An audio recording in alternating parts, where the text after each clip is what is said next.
This episode of the Danger Close podcast is brought to you by Cry Havoc. From New York Times #1 best-selling author, Jack Carr. Cry Havoc, a Tom Reese thriller. Order now. All I remember the sensation is just like, you kind of wonder who the hell hit me. I mean, it's not like, oh God, I've been hit and wounded, I'm dying. No. So by the time I got back, covered in mud, then I got blood all over me. So it looks like my face has been blown off. Everyone's shitting themselves. I'm fine. Mom, I'm fine. We're just getting ready to rocket this thing. Now everyone's shooting. We're shooting back. Everyone's shooting. It's a happy meal.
Clint, thank you so much for everything, for having us out here, and for all your love and support over the years. It means the world to me. Well, some people may or may not know, but you and I have known each other for decades now, multiple. So we've been around.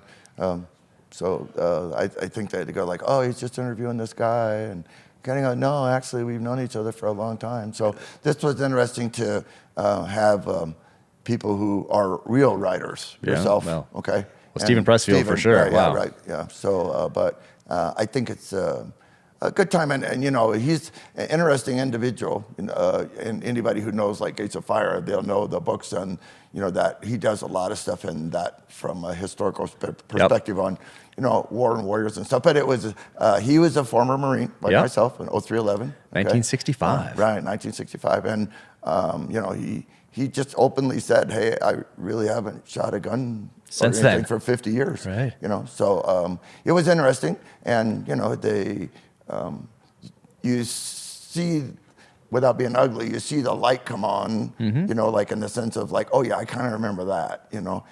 But at the same time, it's like everything. It's a perishable skill when you talk about firearms, and so and if you just add to it the fact that it's perishable on its own on your best day, and then add to it, a few years, a year or two. Yeah. So it was a great few days. Good gig. Great few days. And he got to look at some stuff as far as a historical perspective. I think the correct word is martial arms, sure. like the history. That was great. So we covered that, and to kind of see the lineage of it was interesting. So and we had some good times, like talking about stuff. That was great. I think they're not used to this sort of thing in their normal everyday. So he experience. and I even had good conversations this morning. I mean, he's basically 1 foot in the car and 1 foot out the door. Yep. But we're just talking about things that what makes people do what they do. Are they truly?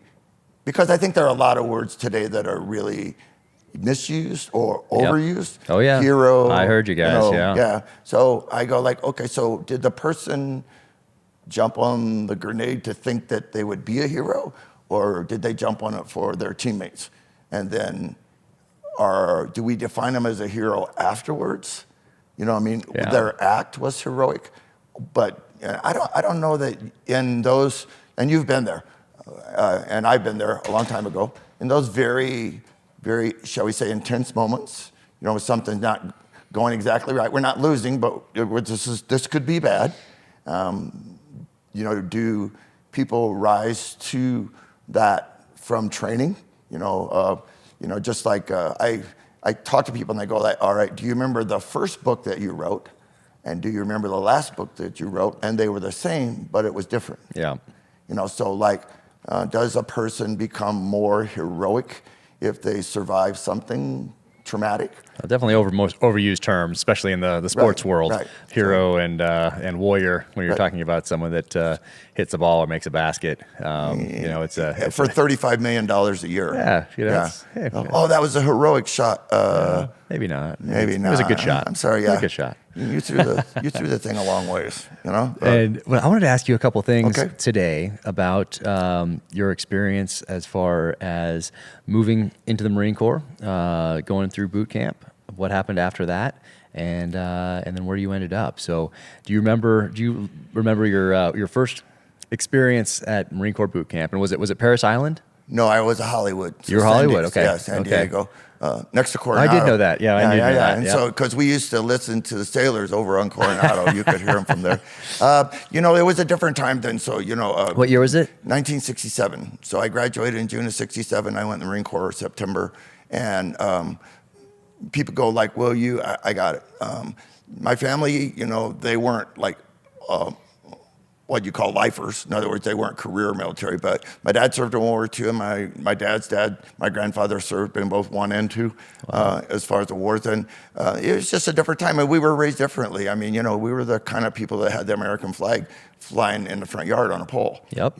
And so I don't think about it. I mean, I knew I wasn't going to go to college.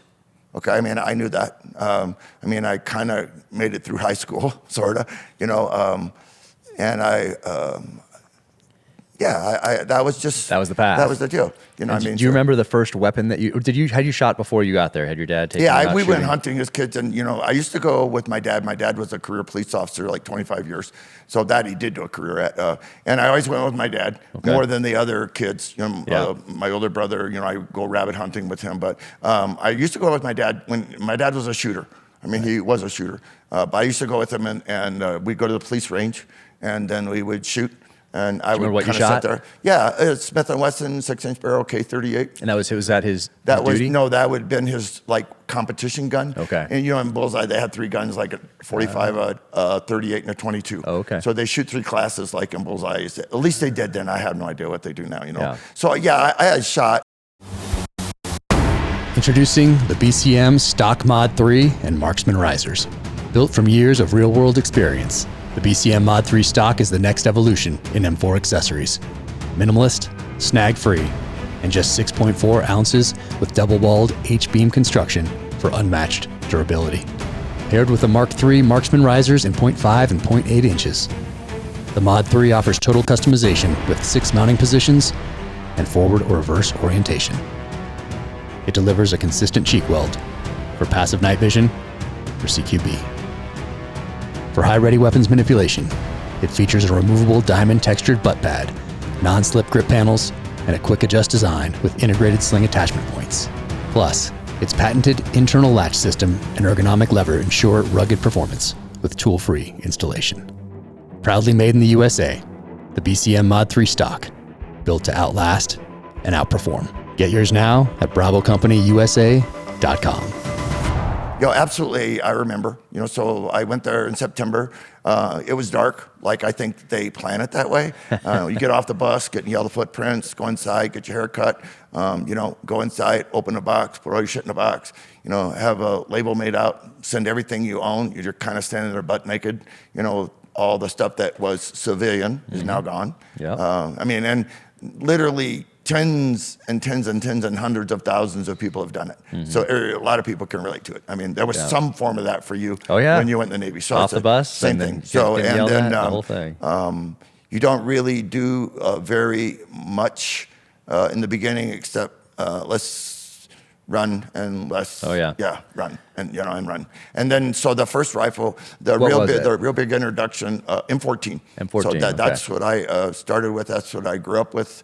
That's what I qualified with the Marine Corps. That's what I carried. On occasion, someone always tried to issue me an M16, but later in Vietnam. And so I'd always try to go, oh, look over there, a baby wolf, and then I would get an M79, a grenade launcher. And I used when I was in cap units, I used M14 with the ANPVS-2. Ooh, I want to take a picture of that. Yeah, so that's about as big as the M14 and weighs about as much. And how far could you see with that? About across the living room. Yep. It was it didn't get awesome. much better by, I don't know, 2000 when we had the ANPVS 250, Right. I think it was called, or KN 250. And that thing was pretty big and had a bunch of, I don't know, mirrors and refractors in there. Yeah, and it right. got you about out to, So I think like 250 or so. Yeah, and this comfortably. thing literally, in the very, very best of conditions, you could probably sort of think you saw something at 100 yards. Right, we couldn't identify it. Yeah, right. So, and that wasn't necessarily good or bad, but whatever. So, but to backtrack, so like M14 in boot camp, M14 you qualify. boot camp, okay. And then where do you go from there? Go to from Edson boot camp? Range, and then in theory you go. At that time frame, you went home for a week or 10 days or something. And in 1967, everyone knew where you're going. Yep. You were going one Wasn't going to be a surprise. Yeah, FMS Westpac, that's what it was called then. Fleet Marine Force, Westpac, Western Pacific, Vietnam. So, okay, no problem.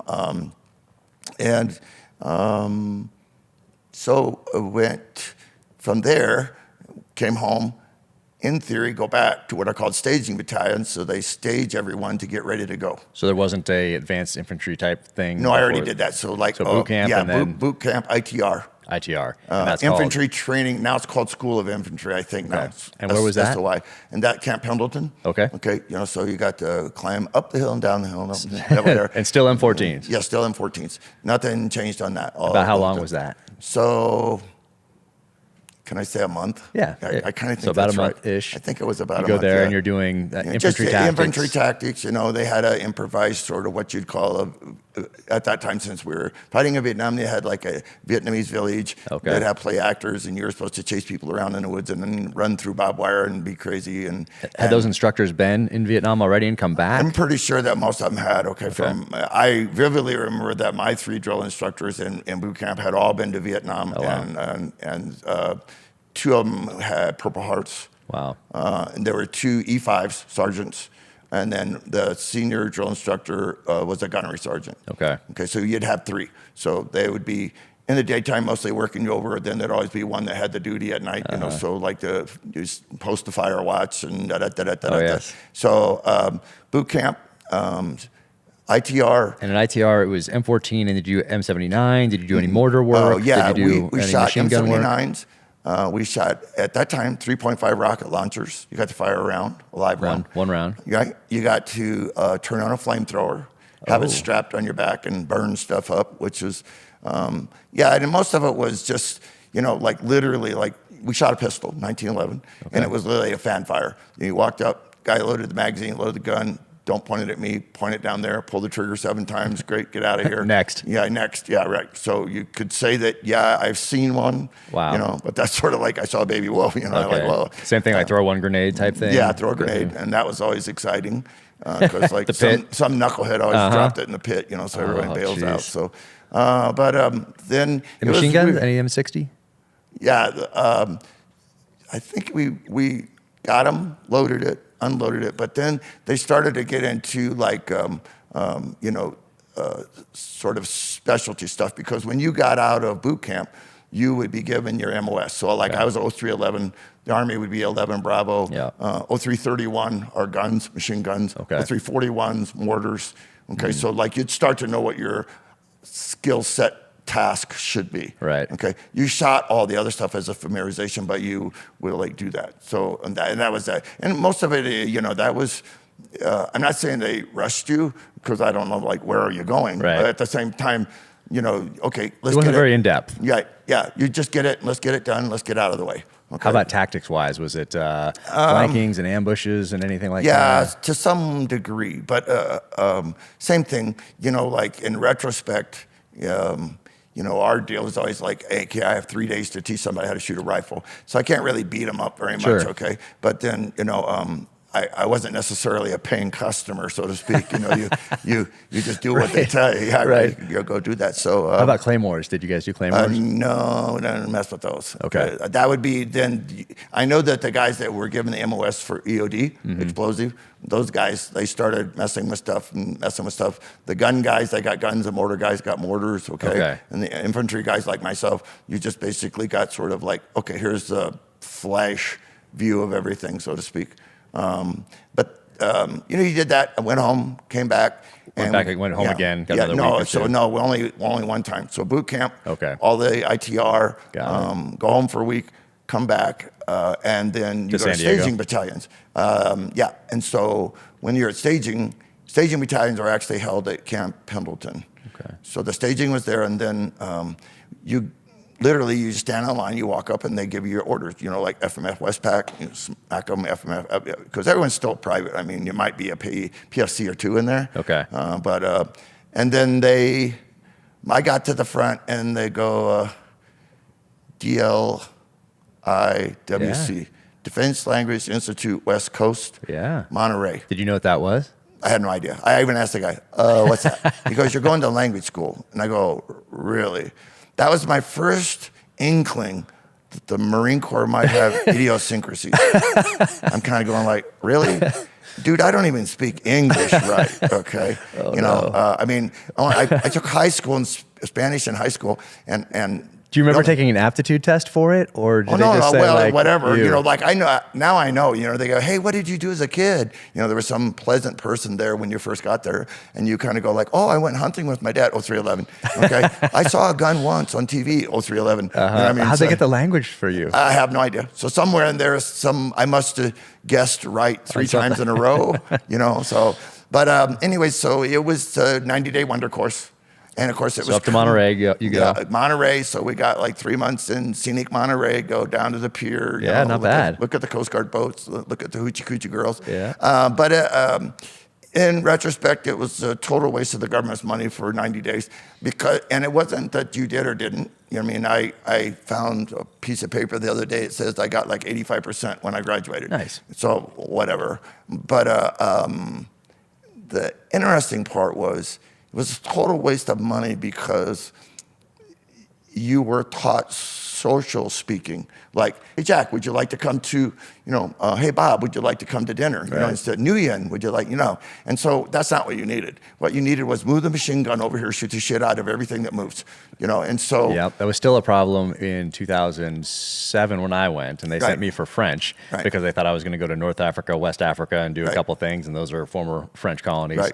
And I got to those. I did actually go, and I had an interpreter with me the whole time. So the 6 months plus the month to get there and the month to leave, kind of on either side of it, that was also a waste of the government's money. And also, we did not learn those things that we needed to know about, hey, this rifle, this, that, move that over here. Those things we didn't learn. From what the people that I've talked to who went to language school, that seems to be a pretty generalized theme.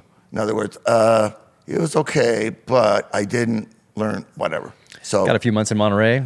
So 3 months in Monterey, the scenic on the beach kind of thing, and then literally we left right from Monterey, went to El Toro, went to Okinawa, stayed at Okinawa like 2 weeks.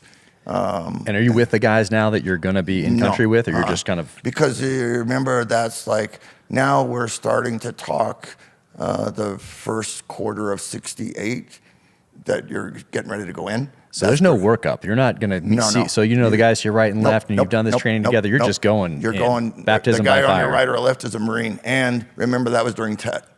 So casualties are really high. A lot of killed, a lot of wounded, a lot of disorganization, a lot of disruption of units. So the deal with it is I simply got plugged in. So like mine was simple. I just got out of language school, remember?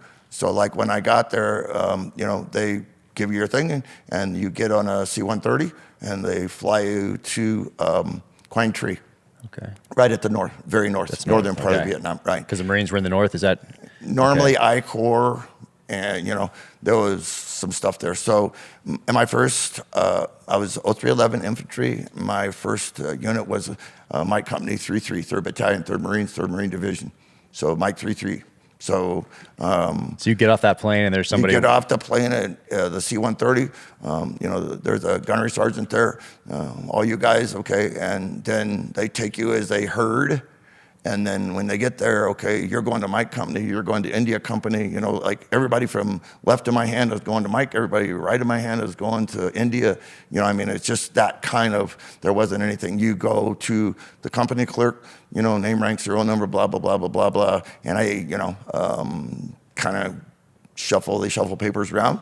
Do you have a weapon at this point? No, not yet. Okay. And so then somewhere in that first couple of days, they take you and you go to the armory, you get a rifle. The first rifle they gave me was the M16. We walk out to the range, put the magazine in, load the gun, pull the trigger, it won't fire. Wow. Take the safety off, which it was already off, but it still doesn't fire. Put it in full auto, it doesn't fire. Wow. I kind of go like, Do you have any M14s? kind of, yeah, that's kind of what I'm thinking. And so like, they go, oh, don't worry about it, we'll get you another one. So we go get one, and yeah. Were they surprised that it didn't work? Or were they like, oh, here's another one? No, didn't work. Wow. I mean, Marines were, in my opinion, the Marines were never impressed with the M16. Yeah. I mean, if you would have fought the Vietnam War, like when they went in 65 on Operation Starlight, that was the first big, like unit thing, right? Everybody there was M14s. Okay, that was. I mean, if you look back at photographs, photos, yeah. everybody's getting off the boat with the M14, and those were actually units that went as a unit. So you and I would have known each other at Camp Pendleton. We train up together. Yeah, right. So in other words, that was actually. I'm thinking I'm more of like a replacement. Plug-in. Yeah. So that's kind of what we were. And so okay, great, new M16. Okay, bang, thank God. That works. Okay, awesome. Don't put it in full auto, waste ammunition. Perfect, I got that. Okay, great. All right, hopping on to do a quick little video on my EDC. This is just gonna be really about the pistol, which for a while now has just been this 365. And I absolutely love this pistol for quite a few reasons. One, it feels good in the hand, and that mag capacity, of course. So right here, this is the P365 by SIG, and I used to carry the Glock 43 before this, but then when this came out, I incorporated it into the pages of True Believer right here, and also started carrying this. So that mag capacity is really what did it for me. I still run the iron sights just because I have so much time running those, not as much time running a red dot. So until I put more time on the range on the red dot, there it is, the irons. So that is that. I don't always carry an extra mag. If I do, I don't have anything else in this pocket except that mag. So that's that. If I have the extra mag, it's in there with nothing else in that pocket. Also, if I'm leaving the house or even around the house, I always have this on me Snake Staff Systems tourniquet. So that is that. And then the holster for this, also been using this for quite some time. And this is the Black Point Tactical Mini Wing right there. Has the leather on the sides. And what I love about Black Point Tactical is that it says what it's for. So if you have more than one pistol, right here, this says that it's for the 6-hour P365 right there. So ammo. Right here, I've been running the 365 V-Crown here from SIG as well. So just as important as what you carry, of course, is getting that training. A lot of places you can go out there to get training these days. Of course, SIG Academy, there's Thunder Ranch, there's Gunsight. Mickey Shook at Carry Trainer travels around the country putting on classes and seminars. But get that training and stay safe out there. So we go back and sit down. And we're there, and excuse me, it's about week, 10 days into it. Yeah. And gunnery sergeant comes in one day. It's like, we'll say 4:30, 5 o'clock in the afternoon. Get all your shit. You're going now. Your unit's in contact. Okay? They need people. I go like, really? So it wasn't like, hey, let's have a beer before we go. Get on the bird. Off you go. So the first LZ that I went in and you're getting on the helos now. Yeah, right. So now we're in Chinooks. You're in Chinooks. Right. And C-47s, the Marine, Okay, yeah, yep. that version. Got So it. the two-bladed crash and burn lawn darts. Okay, so they go, get in the thing. Yeah, great, no problem. So the LZ that we went in on was reasonably warm. Our guys are kind of in an open area rice paddy. There's some tree lines around. The rounds are coming. They come in. When they come in, they kick us off. They kick ammo off. They bring 4 people and put them on the bird. Dead, wounded. Bags, yeah. And a couple of the guys, and off the bird goes. So like someone goes, get down. Okay, and I go like, okay, good idea. So I go over, and I remember the guy really well. He was a corporal of Marines. His name was Jose. He said, like, you're in my fire team, get down here. He said, take this. Do you know how to use this? And I go, hell yeah. He gave me M79. Okay. That was the last time I saw an M16. Wow. I just kind of over the, like we Yeah. didn't leave it laying there. Right. But, so like, yeah, got it, no problem. And then we stayed there for a while. And Like a while, like days? no, like about another hour and change. But before the hour was over, they kind of brought the belle of the ball there. So we had 2 F4 Phantoms come in. Nice. It was my first time seeing close air. Okay. And you've been there. And I'm not being ugly about anybody else, but Marines fly really close, and they really fly close for Marines. Awesome. So it was the first time that I saw them. The Phantoms came in. You could Napalm? kind of see them before you hear them. No delay bombs. I call them umbrella bombs. Okay. And so like it was really weird because everybody goes, put out your air panels, and I go, I don't have an air panel. Okay, like which I got one like the next day. Okay. But, And that's just the same thing that we have, yeah, colored. just the colored panel. Stick it on the dike, chunk of rock. Hunter push one orange. on it. Yeah, Hunter orange. Shoot at me, orange. Yeah. We put the panels out. Everybody goes like, okay, get your heads down. Here it comes. And you could hear them before you could see them. Wow.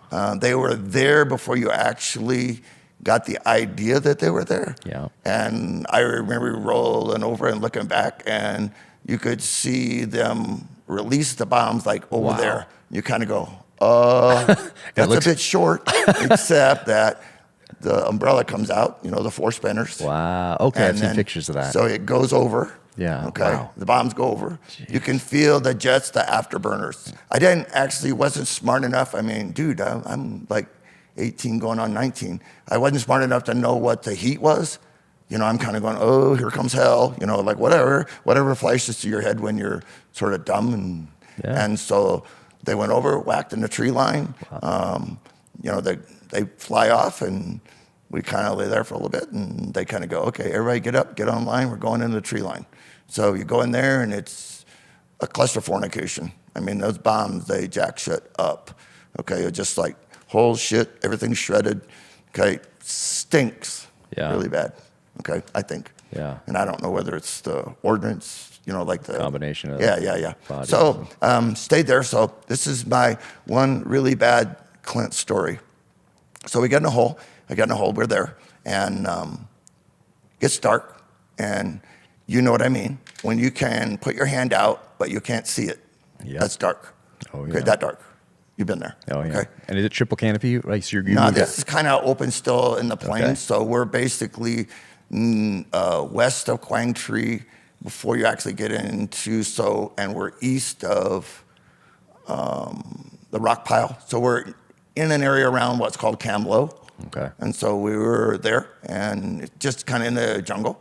And the guy goes like, dude, I got to get some sleep. I go like, okay, cool. So you're on watch. Yeah. He goes like, wake me up. Here's my watch. Wake me up. Okay, cool. And each smaller maneuver element had their own watch, or you guys with? No. We were online. Okay. And so everybody dug in. And then so like you're online. And then they don't put out LPs. They don't want anybody forward. Okay. So because they're You're all really not together. sure what is that, we're kind of online. And then they kind of turn the ends in, from what I remember. Okay. Okay, so that Yep. you kind of don't get sort of flanked, so to speak. Yep. And then they did put LPs behind us. Okay. Which would kind of make sense. Listing posts. Yep. Which is actually, that's about all you do. And so all the stuff that everyone knows that's been there. So you're on watch. Yeah, so I'm on watch. And so like I'm with my guy, and the time goes by, and I go, hey, dude. And he goes like, hey, watch a little bit longer. I'm tired. I go, okay, cool. And essentially, you're just listening because Just you listen. can't see shit. anything. There's no Okay. night vision. There's no nothing. No night vision. No, we own the nights. Okay, none of that shit, which I still laugh at when people say that dumb shit. Like, hey, we own the night. No, you don't. Okay. So this is where I made my first decision. About whatever time it was, however dark it was, I heard something in front of me. I knew it was the right direction, that it shouldn't be making noise. So I decide to, by the way, not very many people know this at all, okay? So like I'm doing this because we're friends. So like I'm there and I kind of go like, oh, fuck. So I go, hey, dude, I think there's, oh yeah, okay. Dude, I think okay, it's okay. I go like, all right, okay, that's it, I've had it. I'm literally about to shit myself. So I just pull out a frag, pull the pin, chunk the shit out of this bitch. My best Wyoming, what the hell, okay, and hopefully I didn't say anything. No, good. Okay, and it lands and goes off. And then everybody online opened up. Okay, and I got all my tax money in that next minute that I've ever paid in American ammunition, because everyone shot the shit out of everything in front. And people go, that's not very tactical. I got it, okay? So then the next thing, when they got everyone to stop, because, you know, that's what Marines do, they shoot shit, okay? It's just the way it is, okay? So when they got everyone to stop, then somebody who was the gunnery sergeant came down and go, who threw that fucking grenade? And I go, oh, this doesn't sound good. So I go like, not me. You know.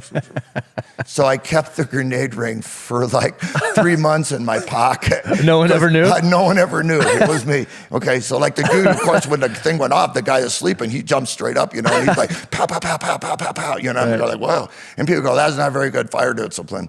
You know, that all depends on whether or not you've ever been there before. Exactly. You know, it's easy for people to go, well, you know, real man, hey, you'd have got an E-tool and went out there. No, a real man wouldn't have been there. He'd have been at home in the back seat with a girl of like a car he was just buying until he got drafted. Well, you know what I'm saying?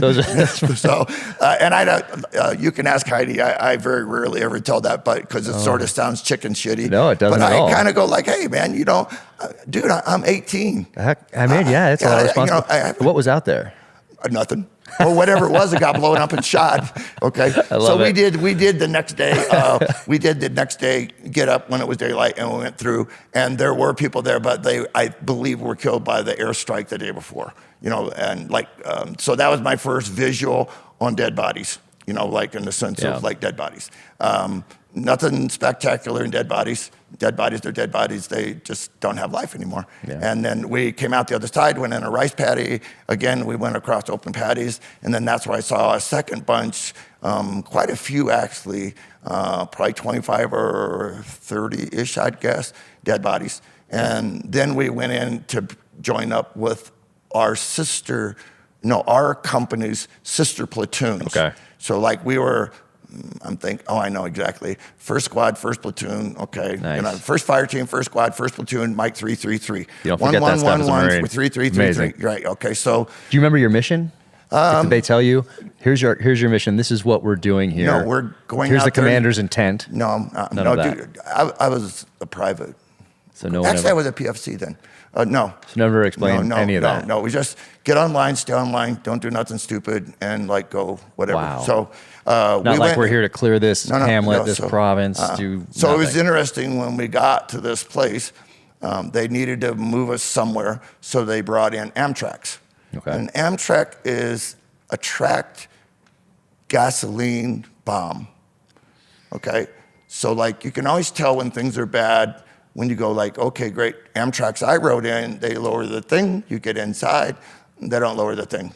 The whole roof is covered in sandbags. Wow. When the door comes open, if you have anything heavy like ordnance, you set it inside, which I thought later on wasn't bright, but the whole floor is covered in 2 layers of sandbags. Then we all got on the roof. Oh, wow. That way, if it hit something, yeah, right. So we did that, and then I do remember getting off, and I think they call them in your world maybe CBUs, the cluster bombs. Yep, I think we were still using those when I first got to the teams, I think. So like when we got off and all these dead bodies were there were undetonated CBUs around. So they're going like, yo, new guy, don't kick that. Kind of like, okay. So that's something you learn very quick in Vietnam, never kick anything. Oh, yeah. Like walk down a road, kick a Coke can, which is an American kid alive walking down the street today who walks by a Coke can that's empty that won't kick it. I bet. And they wired them all. Everything was wired. So so the next day I saw the first Marine get killed, but I didn't. So here's how are we still good with this? Oh, yeah. Still want to go on this track? Yep. So we're walking along, And it's a bright sunny day, everything's good. We're still in the patties, tree line here or there. You got flankers out. Now we're actually doing military stuff. You have And you're a learning wedge. as you go. Yeah, we have a wedge. I mean, I knew what a wedge was. Okay. And I knew what flankers out was, and I knew I didn't want to be the guy on the flank. That's really, and fortunately, I got to stay with my squad leader because I have the grenade launcher. Because in those days, the grenadiers still stayed with the squad leader. It wasn't like everyone had a 203. Okay. So in theory, the squad leader would run the 3 fire teams, and then the grenadier would stay with the squad leader. The squad leader would designate targets for the fire teams, and then you'd have bounding, go forward, bounding, go forward, bounding, go forward. And I don't know why I remember all this shit, but I do. So anyways, we were just walking along, and then there's this whomping big explosion. I mean, just whoop, whoop, and you just, like a shockwave one where you kind of like a Bose commercial. And I remember seeing then, or later, whatever, something go through the air, and okay, great, this is a bomb. So everybody gets down, everybody faces outboard, everybody, okay, you start digging in, get covered, what's going on? We're out kind of in the open again, which we think we'd have learned our lesson from 2 or 3 days, but not, you get it? So then we start, okay, what was it? Who did it? Where are they? Okay, and so we count off by fire teams, fire team guy checks his 4, this fire team, that fire team, squad's okay, squad leader's okay, grenadier's okay, my guys are good, that squad's okay, tell the second squad, blah, blah, blah, blah. So, no disrespect, okay? So And each squad had a radio guy? No radios in those days. The So there platoon wasn't would one have guy, a radio. one platoon, Right, one radio for one platoon. Right. So prick 25. Okay. Okay, so they go through a head count. Everybody's accounted for. And they go So they go back and do it again. That's typical of the Marines, 1, 2, 3, 4, 4, 3, 2, 1. Okay, and so now we come up short the radio man for our FAC, which I didn't know what that was then. Right. Forward air controller. Yep. So he was actually a Marine aviator, I found out. Okay, but his radio operator had either stepped on it or was command detonated on because of the radio. Because remember, in our radios, the whip's real high. Yeah. So that's why, and I can't help myself. And I'm just telling the story now because we're friends for decades. Yesterday, when we were doing our little demos and stuff, okay, when you move with your rifle muzzle up. And so I go, okay, you're 6 foot tall. You just made yourself 9 foot tall in a fight. Oh, when I turned and ran back. Yeah, I did have it up on the so, money. and I get it. Yeah. And so I always kind of, I go because always I think, and I remember when I taught baby cops, I go, dude, don't get behind the car and hold your rifle up if you're moving behind the car because you look like a German U-boat. And you're telling people where you are. It's already bad enough that we're big 6 foot guys, but now we're being even bigger. So the deal with it is they may have walked down the Ho Chi Minh Trail, but they figured out right away who put the Phantom up their ass. Right. Okay. Yeah, so radio operators were really marked. Okay. So like my high school friend that was killed, Steven Steinbacher, he was with 1-9, and he was killed being a radio operator and shot through the head, as most of them were. Okay, yeah, just targeted. So, just targeted. They're right just literally. I mean, everything swings there because radio first. That's and the one. That one thing next. is. Yeah, right. So the deal with it is you stop that communications link, and so then that's what they're after. So, and this is your day 2, really. Yeah. So anyways, it was that guy. And so we figured out later on, because the new guy goes hey, I saw something fly over there. So they go look, and of course it's the guy's boot. When they found the boot, then they found his dog tag, because we always put a dog tag on our boot. Yeah. And it just happened to be the dog tag boot. Wow. And then the pilot, the FAC guys figures out, hey, my guy's gone, which I think he did earlier, but he wasn't, is he over here with these guys kind of digging a hole or, okay, great. He actually is gone, vaporized. There's nothing to pick up, nothing to theoretically send home, you know what I'm saying? Yeah. So, and I know you've seen renditions of that. So, and then the mission change. I mean, you didn't know what the mission really was. No, they basically in those days they would have called it search and destroy. Or they called it called it sweeps. Okay. So you would do a sweep on an area and stuff like that. And then I stayed in the DMZ. We went all the way up into the triple canopy jungle, and that really sucked. And you're patrolling, and then where you stay. Yeah, the deal with it is like you jungle? can be in the bush, and I've done it before. You can be in that stuff, and literally, you'll see them on TV, and I'm not being disrespectful, but it's Hollywood, so they have to fill the frame. You know what I mean? Like, so they got to see 4 or 7, 8 or 9 guys moving. Well, literally, if you started out in the morning, once you got out of the hole, and we always filled our holes, okay? And we've been known on occasion to fill the holes and leave something a little extra in there, like a grenade with the pin pulled out, like underneath a can of C-Rats, because they would come back in, the NBA would dig the holes back up and see what we left behind. Right. Okay? Because Marines also are lazy. If they can figure out a way to get rid of a piece of heavy ordnance Oh, without yeah. having to carry it, they will. That's a typical grunt, like a chunk that mortar tube. Oh, I must have fell off my pack. Yeah. Still the same today. Yeah. So so we went into the triple canopy, and I don't like that at all. You could get up in the morning, once you filled the holes, you could walk all day long, which I'm sure we didn't go very far, maybe a mile or 2 in that shit. No flankers out, because you'll lose them. Like, gone. Go across the living room, they're gone. Yep. And you would see the guy in front of you and the guy in back of you. And you wouldn't know that you could be, you 3, Larry, Curly, and Mo, okay, you're there. And as far as you know, everyone else went home to the mall. Yep. You have no idea, okay? And then at the end of the day, you sort of gather back up a little bit, okay? Trying to avoid the one grenade will get you all, which isn't the grenade. The mortars, they're really good at mortars. Yeah. And so mortar-wise, I'll give you, so I have a friend of mine who's passed now, Major Tom Silver, landed at Incheon. Wow. He was hit once in Korea by mortar fire. And he said the Koreans and the Chinese were absolutely punks with mortars. He said the Vietnamese, they'll mortar your ass. So he served 2 tours in Vietnam, wounded both times in Vietnam, and almost lost his leg on the second one, both times mortar fire. Really? So when we were up north, they were really good with mortars. Yeah. Okay? They're really good with mortars. And people go like, well, like you're glorifying. I'm not glorifying anything. Before they fought us, they fought the French. Before they fought the French, they fought the Japanese. Some of those guys had been at war for 30 years, going on 40, And so like you had freaking 55, 60-year-old guys trumping around in the jungle, like who had been doing it for a lifestyle. Yeah. And now you have an 18-year-old putz who's chucking hand grenades in the dark. You know what I'm saying? So, well, did you guys, when you're making those movements, did you have a designated point man, or did the point man the point man, out? The point man should rotate, and he would rotate. So you'd go with the point man, and then you'd go through the squad. Okay, and so everybody got a chance to do. Well, the idea was it wasn't so much a chance, but it was a chance to catch your breath.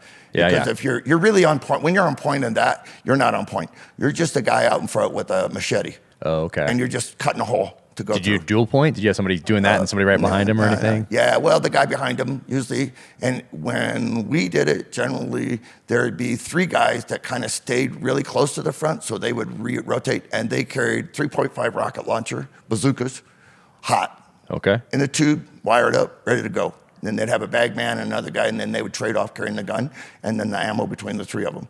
Because the idea was if you make contact front, okay, normally you'd want guns up, but the problem is you can't see anything in the guns. I mean, like in the sense of what am I shooting at? Yeah. So the bazooka would go forward. Anybody like who would remotely figure out where something was coming from, they just launch that bazooka there.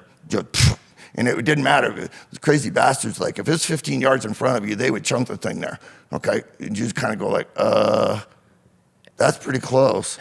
And the M79s, awesome, but not in triple canopy. Yeah. Did you have those the flechette rounds or things like that? Yeah, but they're worthless.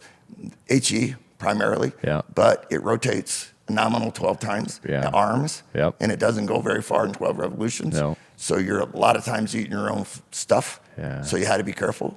So like what I did as I got a little bit smarter, I learned to look for openings in the trees, like up. Yep. And I would try to throw them up and have it come back down and then detonate like an airburst. Okay. And if you could get direct fire, like, I see something and I can put it through that hole, but then, they're sort of a trajectory weapon anyways, not a line of sight weapon. Oh, yeah. I was the comm guy, so I got the pre-September 11th days. I was doing that quite a bit. Right. So but, did you have a shotgun guy in there anywhere? Usually the staff sergeant, the gunnery sergeants who carry shotguns. Okay. Okay, but I think it was more because it looked cool. Okay. And they're effective. Do you remember what they were? Were they the Ithacas? Ithacas and I still had Winchester 97 trench guns. Oh, wow. So those are like old guns. Those Getting are the money's worth out of those. World War II guns, yeah.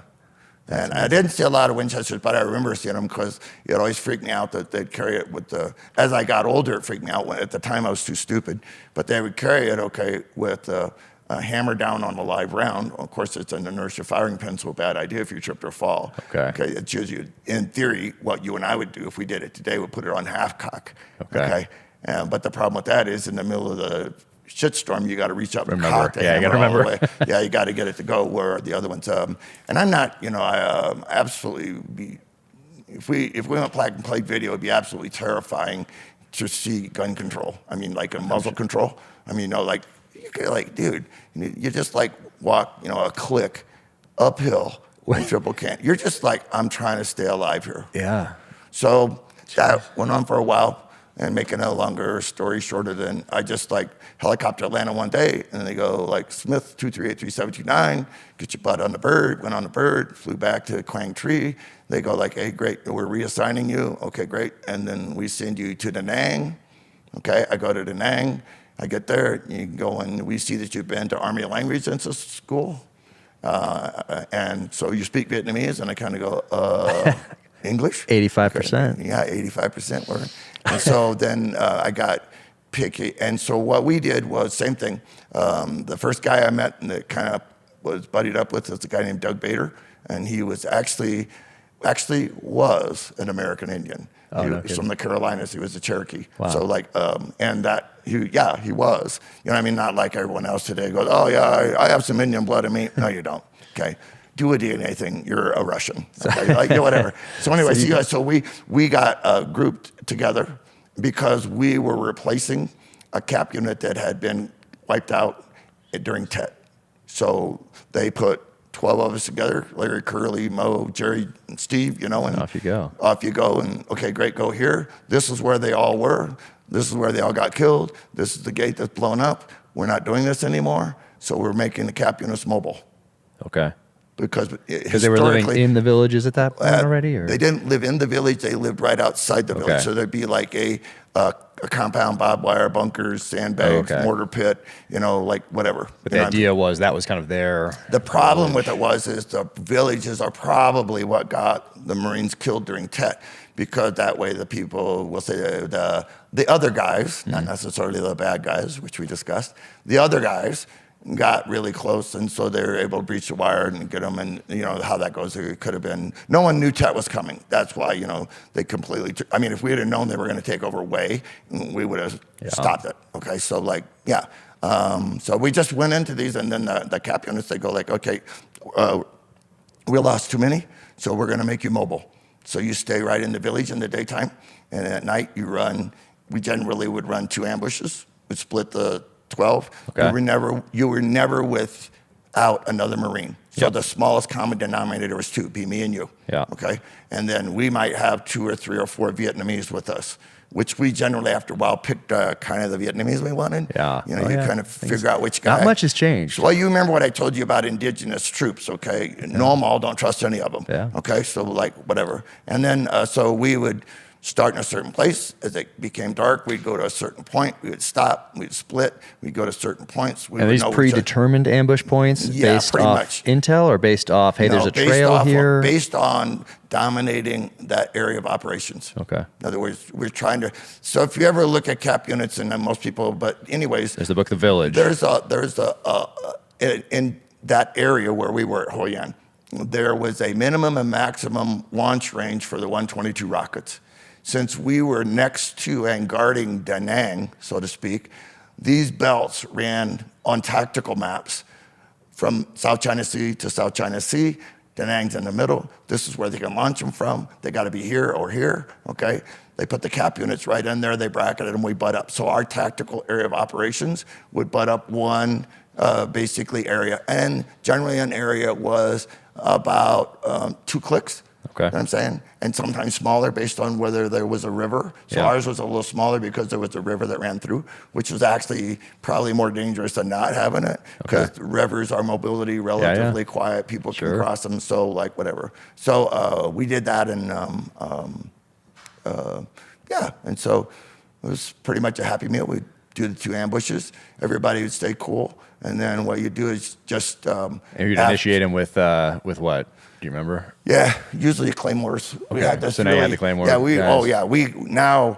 Now when you're in the cap units, you're in the big league. Okay. By that I mean we go to our company headquarters, which was at Hoi An. The captain was there. Mm-hmm. And then there'd be like a staff sergeant or a gunnery sergeant there. So that was the base. But you would go there when we got there. I mean, you basically, of course, you had to give all your weapons back to your parent unit when you left. So like when I left Quang Tri, after I left my company, I turned my rifle in. Then I went to, so they go like, when you get to Da Nang, we go, you got a gun? Don't worry. It's like that line. And everybody thinks they invented it. Okay, if it's a big fight, you'll find a gun. You know that one. Okay, so like it was, so when we got to Hoi An, we get there, Captain, Vogelsang, big German guy. He command Marines, and now you're actually being treated a little bit more like Marines rather than children. Even probably that was a mistake. But he opens his door and there's this room, man, and there's like World War III in there. Yeah. Man, you pick a gun. I mean, that was like... What did you grab? M14? So M79? Actually in the beginning I grabbed, because they didn't actually have one then, I got an M79 again. Okay. So I had a 1911. Sidearm too? Yeah, I had a 1911, and I probably was more threat to myself than anybody else. Because I absolutely knew nothing about that in the context that we're talking. Yeah, Dad's plinking, with 22 pistols. Yeah, so I got an M79. That's cool. And everybody got what they wanted. And then they even had a 57 recoilless in there, which is shoulder fired. So we, on occasion, would go take it and just take it out, and if you got something you didn't like, because it was kind of a surprise package. Someone would chuck a grenade at you at night. You'd throw a 57 HE back at them. Yeah. And it was, yoo-hoo. So so we weren't cowboys, but you could have a tendency to be cowboy-ish, okay? Because to clarify a point here, which is a lot of stupid people don't get, when we went into the villages, our job there was to protect the people, okay? We would run. So now they've told you a mission. Here's your mission. We have a mission now. So our mission is to harass, interdict, okay, and make contact if possible, okay? So that's the deal. You're in there to stop them from getting in to launch those rockets on the airbase. That's your job. Got it. And to protect your village. And it was truly hearts and minds, and this is what I mean by that. So we would protect them with that harvest of rice. We would guard the rice, okay, until it was properly put wherever they wanted to put it, okay, so that we're cutting off food from the enemy, okay? You're cutting off movement, all right? And so then what we would do is ambushes at night, come back to the village in the daytime, never in the same place, always change. Okay. Sometimes split into 2 groups, which are now not really fire teams, because there's usually 6 guys and 6 guys, or 5 guys and 5 guys, or you know what I'm saying. That's who you're going out with. That's my Marines. And then a couple. So those guys were okay, you and you're going to go to the east end of the village. Yeah. Okay. You guys set up there. Then what we would do is, as people would walk through on the roads, you would run ID checks. Okay, who are you? Where are you going? Where are you from? Show me your papers. Yeah. Okay, I don't know you. What are you doing in my village? Right, and you'd have Indige there with you. Yeah, speaking Vietnamese, and then half of it, by now you're speaking Vietnamese, so you got all the, the really good stuff. Put your hands up. Show me your papers. You know what I'm saying? So same as in Iraq. You figured it out after a while. Afghanistan, same thing. So.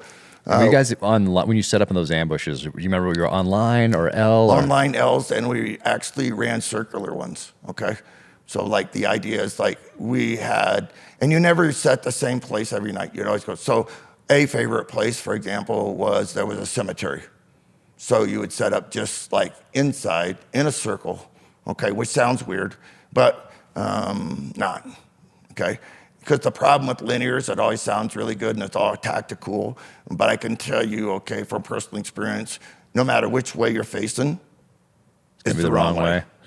Okay. So circle, then you can face everything. And then would you shift when you saw them coming down, or when they initiated with the? No, basically you want to hold the ground where you are until the contact is basically made and then resolved. And then we were big on jumping up and going. I mean, everybody, I got it, move through, okay, and it's dark, dude. Okay. You have no idea. We'll say there's 10 Marines. So you're there with 10 Marines and 15 Vietnamese. You're there with 10 people.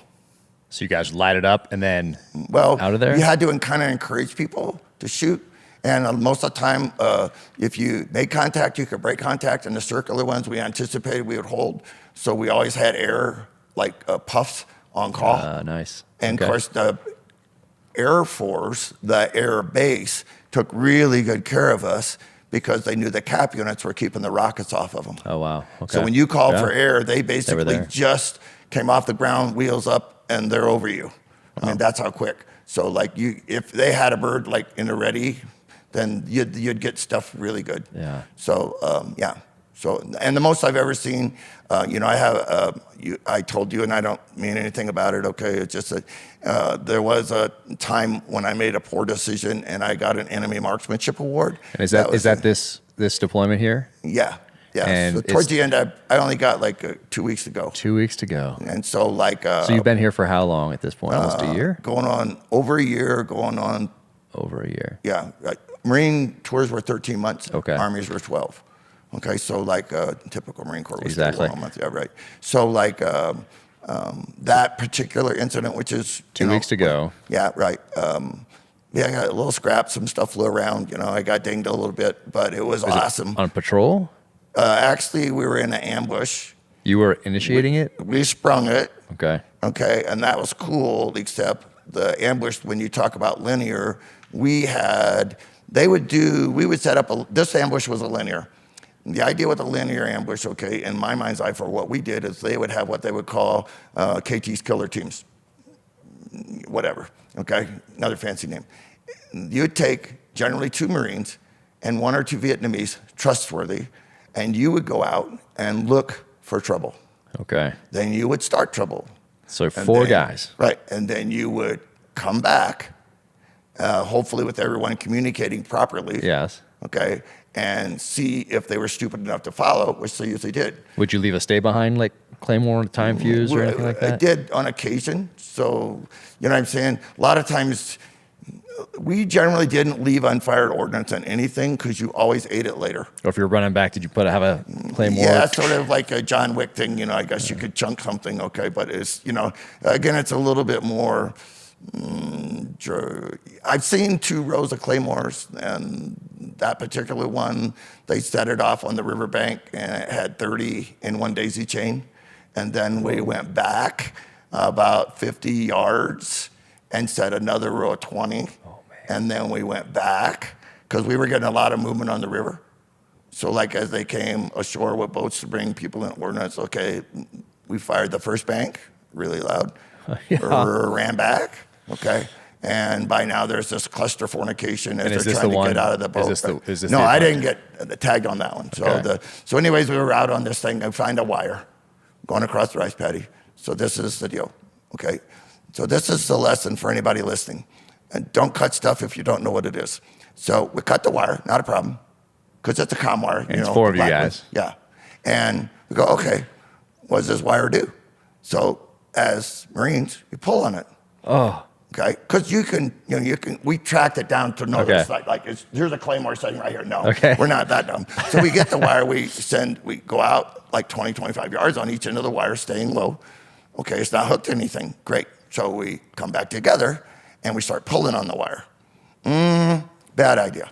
As it turns out later on, we're probably dealing with a platoon of North Vietnamese, okay, led by indigenous or local people, and they had split into 2 groups and were on either side of the tree line and used the black wire for comm because they were talking to each other, okay, and they were hauling rockets. So when we pulled the wire, we pulled the phones, they got belligerent. When they got belligerent, they started shooting, and I should have got out of the way sooner, okay, but whatever. So it kind of turns into a shit show, but it's actually awesome because they're shooting now literally at each other, okay, as we sort of get down and just sort of chunk something. And so like in this particular incident, as soon as it happened, we're only about 100 yards from our linear ambush, which of course is facing the wrong direction, okay? But you can't really stand up right now, so we call in for air cover. So like now we decide that, okay, great, we need to not be in the middle of this. Yeah. So we kind of crawl about 100 yards, give or take, a little jog here and under rice paddy dike and so we get back with our people. So we're kind of like in our linear, turning around the white way, folding the ends. Okay, everybody's cool. We're ready to rock. And here comes Puff. So that was, again, I got my taxpayers' money. There were 4 stacked over us. Oh, dang. And one would fire till it was empty, rotate off, bring in the next one, fire. So like when we got up the next morning, besides being covered in brass everywhere, okay. So you're there through the entire night? Yeah. How many hours is that? So I got shot at 11:30 and I got medevaced at 7 in the morning. So is that early on in the fight you got shot? 11:30. Yeah, Right at the beginning? Yeah, pretty close. Because like I was out there in the middle, then we crawled back, and then we got the stuff, and And did you get? Was it when you got shot? Were you standing? Were you shooting, or were you? No, actually, I was sitting down, and I was like moving over one of the other guys that got hit. So like I rolled my flak jacket off, which you were never supposed to do, but I took it off anyways. Okay, because like I got all this stuff about what you're supposed to do. I also know what you do. Okay, and what you do isn't always what you're supposed to do.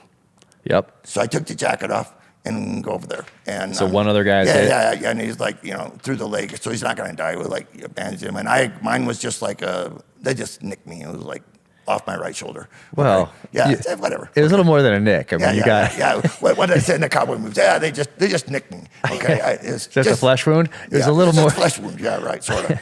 But it's all good. You know what I mean? Like, so you have 2 wounded out of 4. Right. And so we go back, and the one guy's got a leg thing, which is another reason you crawl, because you kind of got to drag this guy, because he can't actually jump up and run. I mean, is it your Marine or indigenous? Indigenous. Okay, so one of my Vietnamese kids. So like, So when I say kids, everybody goes, what does that mean? Well, remember that the Marines and Cap units were generally 18, 19, and 20 years old. We were very salty.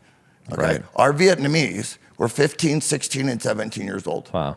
Because as soon as they turned 18, they were automatically taken into the ARVN Army. Oh, wow. Okay, so we had kids. Yep. Okay. So one's wounded. A lot of crazy kids. That's a great thing about a 15-year-old kid. He thinks he's going to live forever. Right. So he'll do some really dumb shit if he kind of likes you.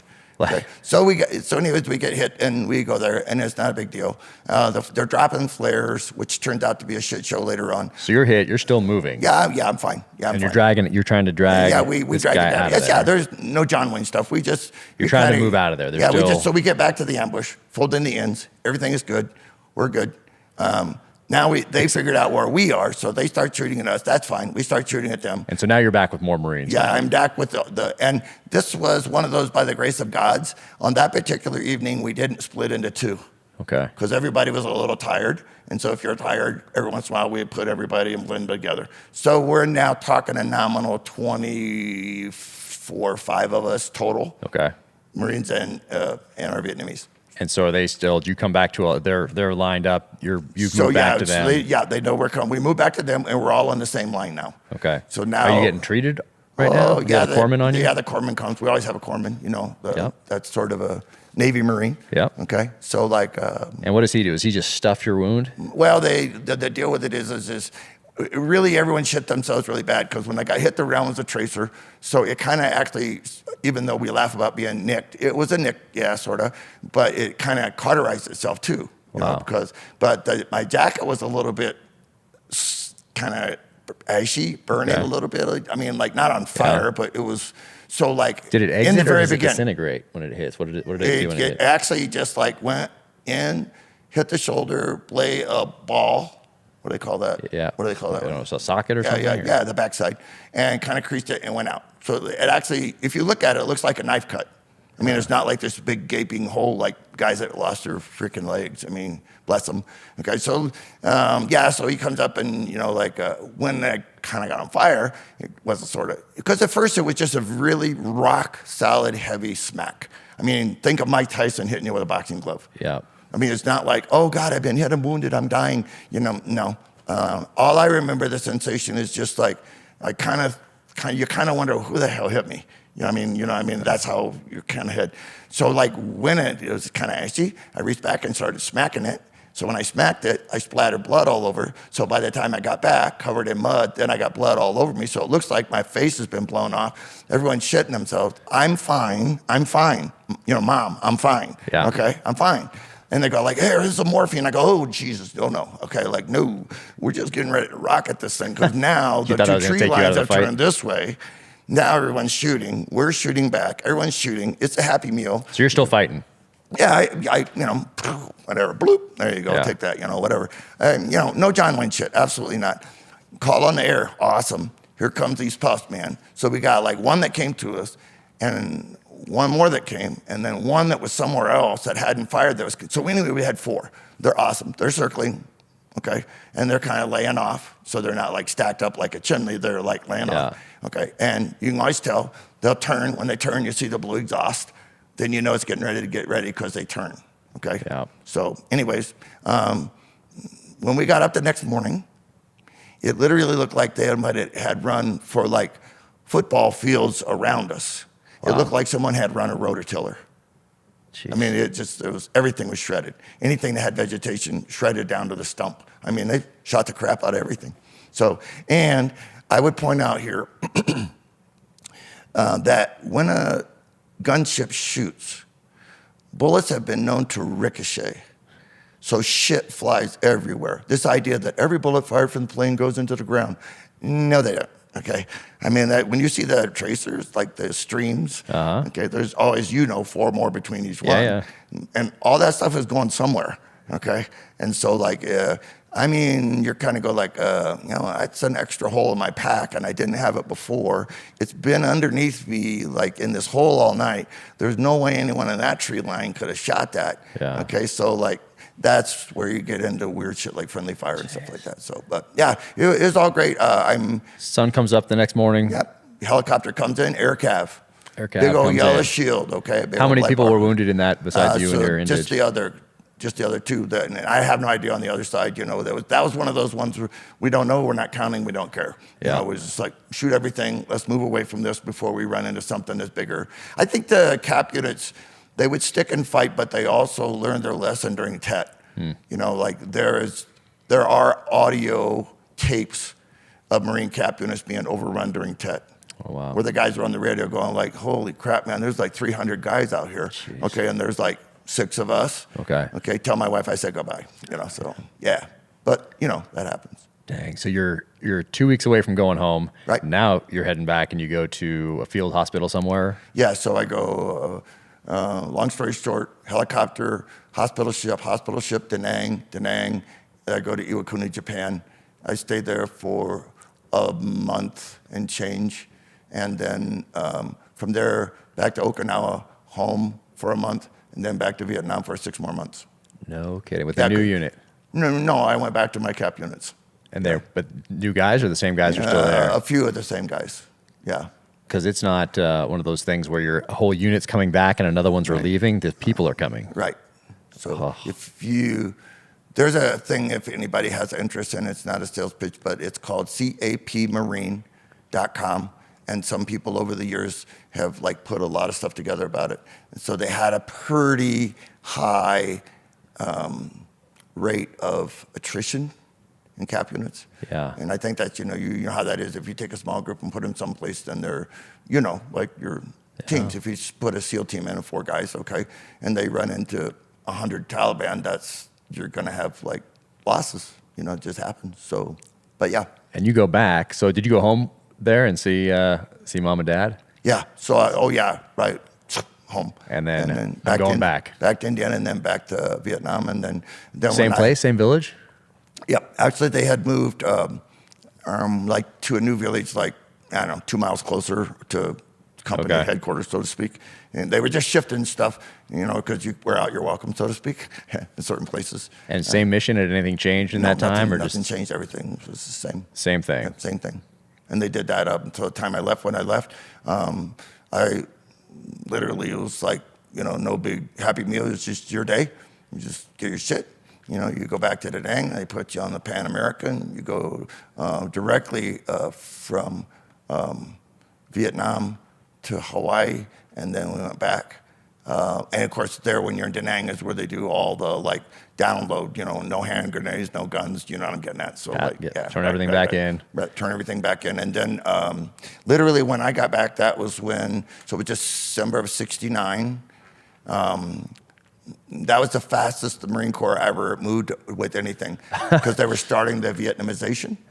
So literally, when we were there, there were probably 400 or 500 of us, like in different barracks and stuff. Yeah. And they just go like, "You're out of the Marine Corps." And I go like, "Yeah, but I signed up for 4 years." "Yeah, but we don't need you anymore." Wow. So I served right at 3 years. No kidding. Yeah. And that was just it. Here you go, sign here Yep. And of course, you know, you go into the reserves. for a few years, however long that was. Yeah. And so like in December, I was in rice paddies, and in January, I got a job working for my first job was working for the phone company. I was up on top of a pole in northern Indiana in January, taking telephone wires down. Wow. So, no, like, hey, you know, and you know, I think I've told you, technically, everyone knows in the military there's a DD 214. Right. So, like, I never did anything after that. I mean, you know, like in the sense of I just went on with my life. But then, and my friend I told you about that was in Incheon, he was always badgering me about like, hey, go to the VA, get what you have coming. I mean, you know, like in the. And you went once. So I went once in 70, and then I went once in 2002. So when I went back. That was your follow-up appointment? Yeah, that was my follow-up appointment. Fairly Like typical. 32 years later, yeah. So I went, and then it was interesting, though. You talk to the people, and you know what I'm getting at. Now we get into, they wouldn't even have known to call it that 30 years before, but now they have, you know, post-traumatic stress, and do you need counseling? And I go like, I think I managed the last 32. I got this covered. But then it was amazing. I got all kinds of shit in the mail, okay, after I went. So I got it upgraded, what's called a DD 215. Oh, really? I've never heard of this. Right. So it had all your upgraded stuff, all the decorations that you kind of got shorted when you were chunked out the door. Not that they're worth a nickel or whatever. Hey. And the cool thing is I got like a formal in a red cover, Purple Heart citation. Oh, wow. You didn't from have the one before? Commandant. No. I had a piece of type paper that said, No one ever presented it to you. They shouldn't show up in the hospital well, and give you one. they showed up at the hospital because I think I told you Lou Walt was a 3-star general. He gave me my Purple Heart in Da Nang before I went to Iwakuni, Japan. Right. So Okay. like, and Lou Walt had a vested interest in the cap units. He really liked them a lot. Okay. And he's an old Marine Raider from like Guadalcanal. Oh, wow. I mean, like, so this is a real deal Marine. That's Yeah, serious. this is not like a 19-year-old knucklehead standing there shot because he forgot to get out of the way. This guy is a real Marine. Yeah. Like an original Raider. Yep. Not like, So, Jeez. but Well- yeah, it was just you get all that stuff, and you know, like I said, that was. I always tell the joke like I got home on Saturday and Sunday morning my dad came in. This is what I was going to ask you about, Yeah, because I think it's valuable for people. Yeah, I love my dad. Okay, my dad is awesome. I had great parents, but my dad was born again hard.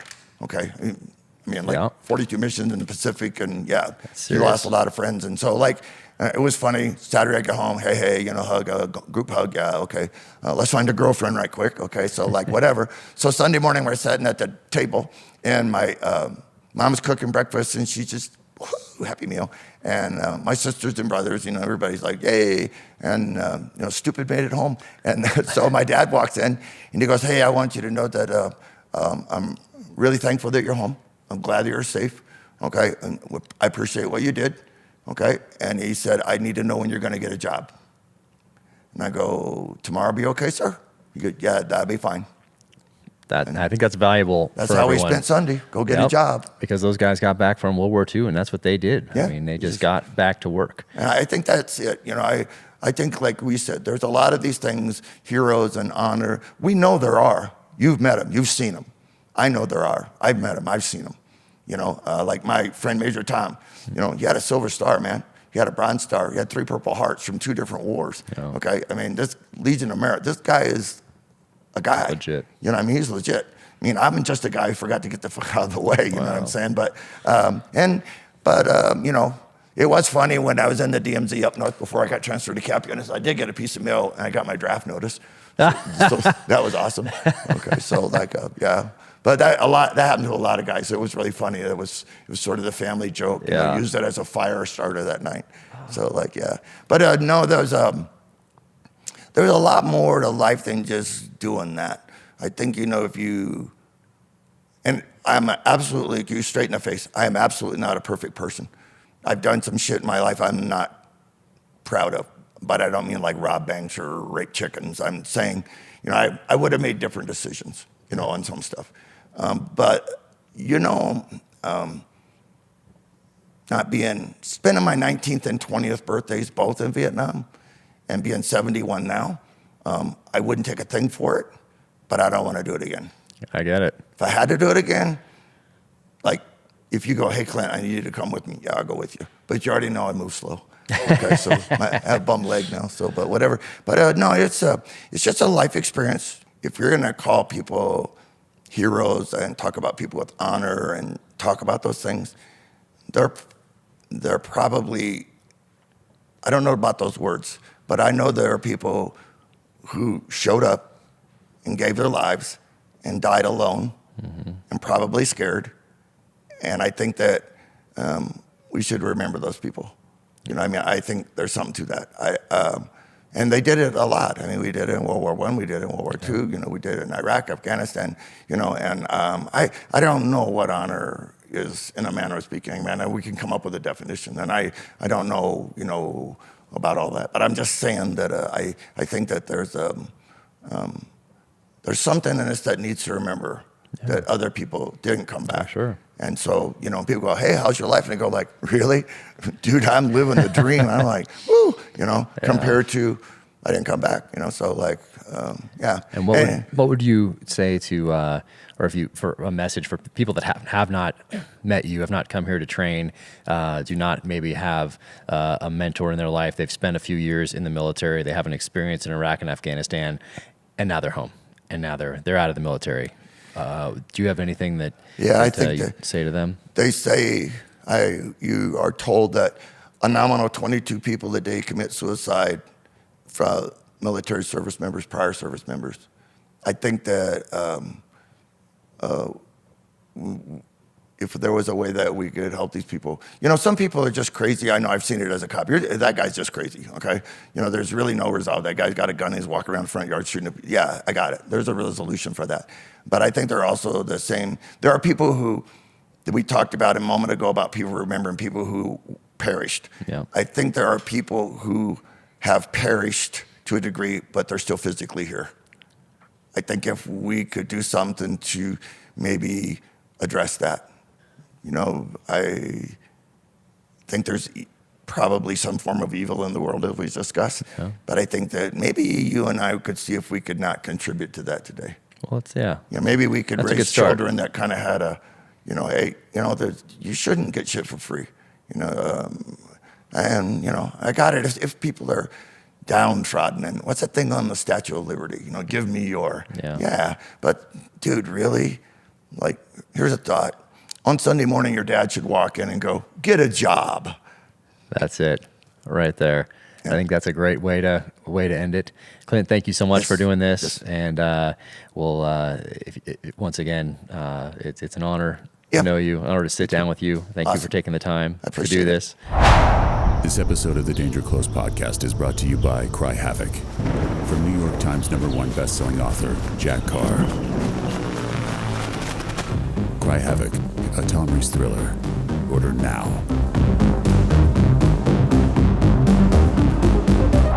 Watch a Cry Havoc teaser here, or watch another episode of the podcast here.